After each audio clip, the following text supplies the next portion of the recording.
Welcome back to another episode of Conversations. I'm your host, Paris Palmer, and today, we have a very special guest, 2016 Belisario College grad, Brandon Bell. How you doing, man? What's going on, Paris? Good to chat with you, sit down with you. It's been a little bit. Yeah, it's definitely been a while, man, and I know people who are, pretty much engaged with what you did at Penn State and in the NFL are excited to hear what you have going on these days, and I'm excited to catch up too. So let's just jump right into it. Let's do it. So I wanted to just start off with you as a student and then kind of just in chronological order build up into what you're involved with now. But as far as when you were on campus at Penn State, what would you say would be some of your highlights of like your classroom experience and then some of your out of classroom experiences within the College of Communications? Yeah, I would start off with some of my best memories definitely would be taking Mike Portman's class, one of my first communications classes. A great professor, someone I still talk to today, and still helps me out moving along in my journey through the media industry. And some of my favorite courses, I remember first time going out to the old Innovation Park, which I know is no longer being used, but just getting to like studios and behind the camera control rooms and really getting a feel for, how to work in the industry of media, definitely was my most memorable moment. Yeah, man. And of course, shout out to Mike Portman, man. He's amazing. It's like I can't talk to any alums without mentioning Mike. He actually Right. helped me get this position. So shout out to Mike Portman. He's great. Yes, sir. Yeah, it's funny you brought up Innovation Park because when I interview students now, when I talk to them about it, it's like a faint memory for them, or they never had experience. Hmm. Just telling them, I'm like, there was a bus called the Red Line, and Right. you missed it. You're 30 minutes late for class. You might as well not. Right. Yeah, so I that's remember I first got a car on campus. Me and Josh McPherson had a class up there. And it was cold in my car. My heat wasn't coming on. And he told me, like, oh, something's wrong, but you got to get that checked out. I'm like, it's fine. It's fine. Week later, it broke down, and I was right back on that bus getting up there to class. oh man, no, hey, it's good times now to reflect, but in the moment, you like, man, this can't be like. Yeah. So you touched a bit on, having that experience of being in the studio and working with that camera equipment that was in Innovation Park.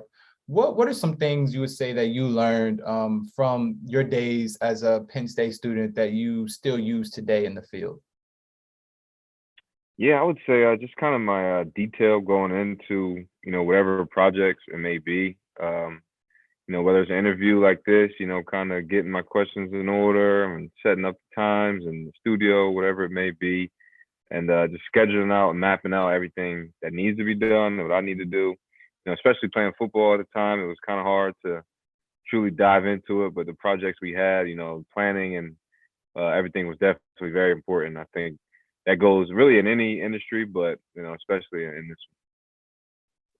No, and you mentioned that planning, and I mean, being former student athletes, that's like really like first, that's like mandatory goal of Yeah. like what you need to learn, like this proper planning. Proper planning prevents poor performance, as they say. But Mm, you touched mm. a bit on football. I like to change gears a little bit and just kind of dive into your time at Penn State playing football. You were a part of the illustrious Stick City, wearing donning that famous number 11. Can you kind of touch on some of your favorite moments of being a student athlete playing football, and then just kind of segueing into like your senior year in that 2016 season? Yeah, as you said, we're number 11. I was honored to kind of switch to it midway in my career, and it was an honor to be a part of that, and some Penn State history. And I mean, as you know, some of my favorite moments obviously are the wins, the big wins, and things of that nature. But as we get older and you're away from it, it's really just that camaraderie, locker room.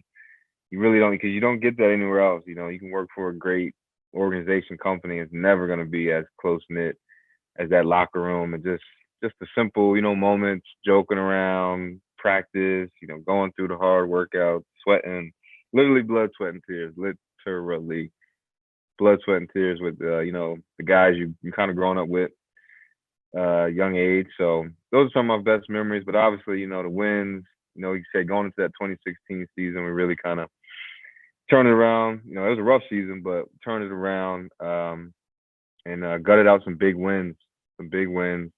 Ohio State, making it to the Big Ten, and even the Rose Bowl game. We didn't win it, but that was a experience, a memory as well. So don't take anything for granted, and I do it again in a heartbeat. Yeah, and I gotta say, man, like, and I don't want this to sound like just because like we're on the call, but you're probably one of my favorite players on defense to watch when y'all were up Oh there. man, Just how you're able to take command and see the field, and it was just like you're dealing with a very cerebral player, and I think, and I ask a lot of people this, and I like your opinion too, but I think as far as I think why we saw success that year, like it wasn't like we had a roster loaded with like 5-star talent or blue chips, right? I mean, I'm sure right, you're pretty highly recruited coming out of New Jersey, and like I was highly recruited coming out of junior college, so to speak. But I think what really made us so successful was that we were so close knit, and it was like right. whether it's Trace, the starting quarterback, or the backup kicker or whatever, it's like everyone was Hmm. approachable, everyone was their brother's keeper. And I think, from that point when we had that leadership council meeting, Naeem Morton, Hmm. he made that speech that a lot of people don't know was like very pivotal. Right. Would you care to touch on that a bit, just to kind of fill in the folks? Yeah, as you said, we're just going back to like the chemistry of the team. You hit the nail on the head. I mean, I think it was a great combination of, we had talent, some pure talent, some young guys, just God gifted talent. We had some great leadership, and I'll throw myself in there to pat myself on the back, and just that chemistry, like you said, you're not always gonna be best friends with everyone, but when we were around when we were around with each other, it was a good time. It was easy to be around each other, and so when it came to playing football, going through those tough moments, patches we had in the season, easy to get through those and just build upon it. Even with the coaches included, players and coaches, a good bond. And like you said, that going into that leadership meeting, we were close enough to have some tough conversations. And yeah, all credit to my guy Naeem Wortman White. He sparked the conversation of, what are we doing this for? What do we want to be? And that, in his words were, we want to be a championship, Big Ten championship team. So why not talk about it? And at the moment, it was kind of, not shunned upon, but it was like, whoa, whoa, whoa, hold your horses. Let's just get to training camp, first. But everybody kind of got on board. It's like, no, yeah, we're going out here. We're, like I said, blood, sweat, and tears every day. It's got to be for a reason. And so we finally just it's really just changed the mentality of, this is what we're going for. Is not shy away from it. We're here to play college football, be the Penn State football team that, has had that same confidence and, great legendary like air to it for decades before us. And so that's what it was about. And he really tweaked our mindset going through the season. And like I said, so when those tough times came, we still knew what our goal was, and we were still able to accomplish that, obviously. And big credit to kind of like my big brother, kind of brought me into the LBU locker room, when I was first being recruited, and that's my guy to this day. Yeah, man. Big shout out to Naeem. Great leader, man. Even when like me coming in as a junior, I just kind of saw the leadership. I mean, it's different from 2015 to 16, but just seeing Hmm. like just who was cemented as guys that were leaders like on and off the field. So hats off to just Naeem and really everybody who was involved. It's interesting to look back on that now. Every time I go back to Beer Stadium, I see the 2016 up there. I'm like, Yeah. like hopefully they'll put another one up there soon. Yes, But sir. I want to now kind of transition into your time in the NFL, and like pretty much how that came to be, and then want to transition then to your time in NFL films and any opportunities you may have had that were related to what you do now while you're in the NFL? Yeah, so like you said, the 2016 season finished up, the Rose Bowl, and unfortunately, I ended my career in injury, which definitely didn't help my cases for the NFL. But I still had a shot. Went undrafted 2017. Yep, was able to sign with the Cincinnati Bengals, and really just kind of start my career off there. And I had a great coach, Coach Hazlitt, Jim Hazlitt, who was at Penn State for a little bit.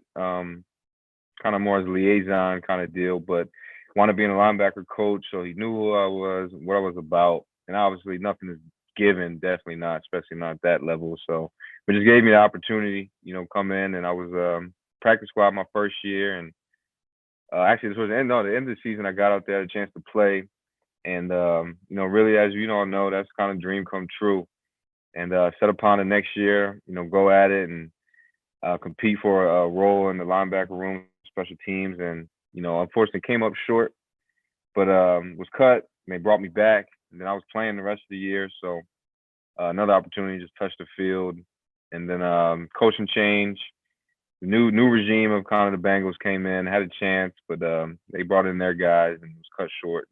After that, bounced around to a few training camps and tried my hand at the XFL. And then, as you all know, a little thing called COVID happened, shut all that down. So, I still had that gave me some time to reflect, for me. And at that moment, I think I was ready to, start a new journey, and I wasn't too sure where I was going to go. I always had, as we just spoke upon, the background in the media. Wasn't too sure, kind of where to go, how to go about it. I had some opportunities, get on interviews and podcasts like this, and kind of finally decided to make that jump and apply for NFL Films, which is not far where I'm from, and get a role here going. And this was after some time after playing, and last year was my first seasonal position here at NFL Films, and working on a few different things. I'm editing. I got my first chance to direct a little bit this couple months ago, and just building upon it. So I was still learning. I came back over there to the Belisario, studios, and talking to a few kids, and I'm, giving them as much advice as I can. I'm not too far ahead. I'm starting in the game a little later, not fresh out of college, but you're a great example too, man. I see everything you're doing. I think that's awesome. That's dope. And just trying to build upon it, keep moving, and see what comes my way. Yeah, man, I would honestly say, like, just even hearing from Mike, like, hey, Brandon, was this on campus? Like, yeah, he stopped by your office, you weren't there. I'm like, but no, and I think too, like, sometimes when we're so deep into, because what people understand is, as far as like student athletes, like they've been playing that sport for for close to like 10 years plus. So it's like Right. it's so embedded in their identity, whether or not they want it to be, that Exactly.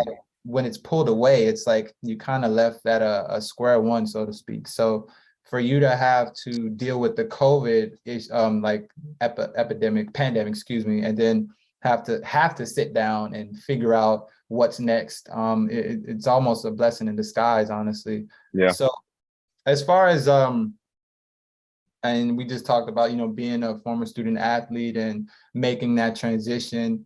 I've talked to, really, for me, I've really tried to be the best advocate possible for providing, whether it's our old teammates or teammates I've had when I was in junior college or wherever, just trying to supply them with as many resources that I can get my hands on to help them in their transition. Because I know for me, it was really tough. Like similar to you, I ended my career on an injury as well. Well, my Penn State career, I should say, with it as well. But I still needed a couple credits to get my degree. So it was just really rough because I was going through depression. I really felt like I just had no sense of direction. I'm going to these classes, but I'm just feeling very empty. I'm still getting calls for like NFL teams, but Coach Franklin does a great job being like tight-lipped with his players' injuries. So they just hear leg injury, they don't know it's ACL. So having to have those tough conversations with those scouts, and then just trying to find your way. It was so hard, but now I really feel like I'm in a position to be an advocate for those student athletes, former student athletes who are in the same boat, and kind of help them how, I was helped. So just I say all that to say, what do you think would be some advice you would give those former student athletes who are trying to find their way, or they may feel a bit lost because they've had either the game taken away or they're just not able to play anymore? Right. Yeah, man. That's awesome to hear that you're doing that. As you said, we all go through it. I couldn't have said it any better than you said. And I would just say, you have to, whether it's while you're even playing, for any guys, women as well, any sport really, while you're playing, try to develop any skills. You have a major, and I understand that. And even within that, there's a lot of different routes or avenues there may be. And so, as we know, sometimes you go down a route maybe you didn't major in, you didn't go to school for. So when you find yourself at that point, I think is force yourself and find a way to develop skills in whatever you may think you're interested in, because I think that's where you can maximize the most value when it comes time to, really finding a lane, as a occupation or whatever it may be. You're going to need those skills to really excel or get your foot in the door, because there's a lot of things as I'm going through it, I think I wanted to do, and I'm, put myself out there applying here. But it comes down to, do you have skills to really show that you can, make this happen? A lot of companies, they all say, we love to have, the intangibles that come with a football player, the hard work, dedication, and everything in that manner, which is true.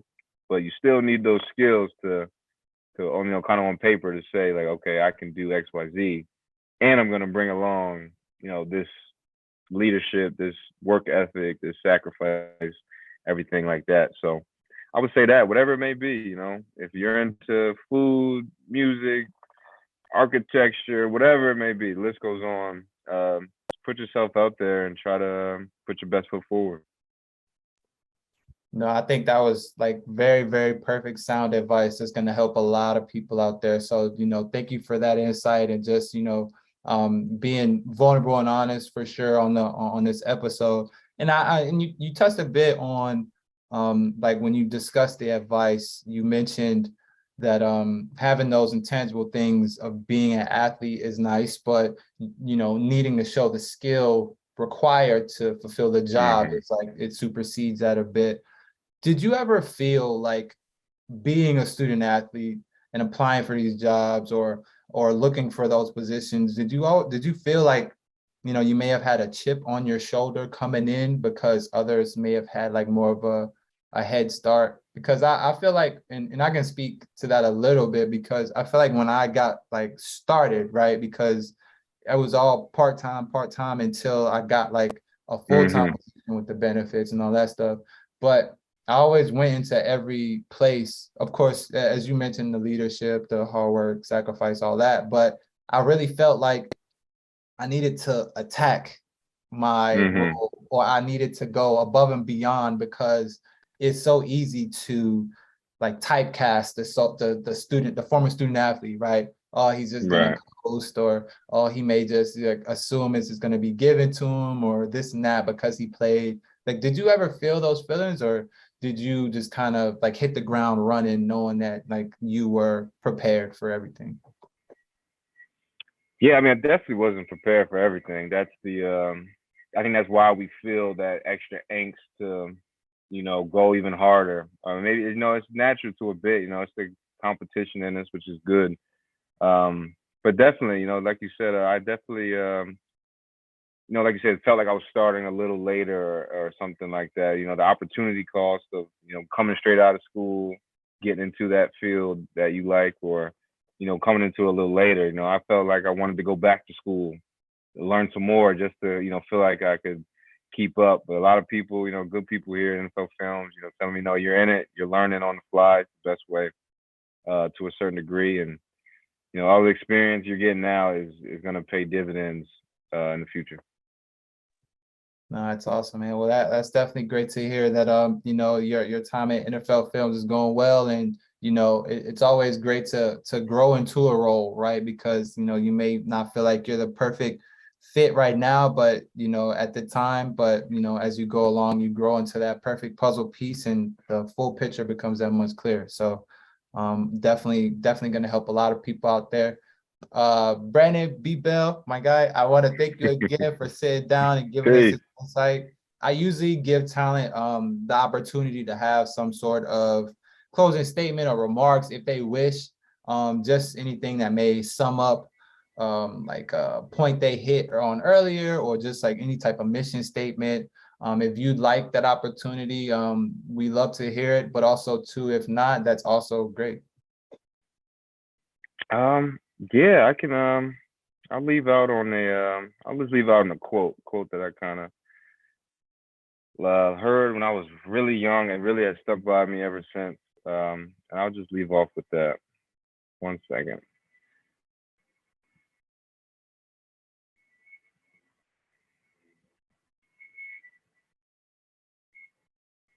Okay. The quote is by Ralph Waldo Emerson, and it reads, "Do not go where the path may lead. Go instead where there is no path, and leave a trail." And I just think that embodies me, who I am, and what I'm trying to do. And sometimes, like I said, it stuck with me since a young lad. That was cold, man. That was a cold quote right there. Oh man, no, and I honestly, I think as far as reaching the people who this will help the most, I think overall hearing from a successful former student athlete as yourself, and you being able to blaze your own trail, and anytime you may have hit doors that closed, you found a way to hit like on your goals still. So, very admirable. And, again, want to thank you so much for sitting down with me and the college, of course, to get insight into what you're into these days, and grab some of that knowledge and wisdom that you have. And can't wait to share that with the students at Penn State and whoever else it may help out there. So thank you again. No problem. Thank you for having me. Good catching up, like you said. Alrighty, man. Always, always. Well, hey, if you guys would like to learn more about the Belisario College, or just want to tune into what we have going on these days, follow us on social at PSU Belisario. That's at PSU Belisario on Instagram, Facebook, and Twitter. Brandon B. Bell, my guy. Thank you again, man. I hope all is well, and you have a good rest of your day, man. Likewise. Good talking to you, P.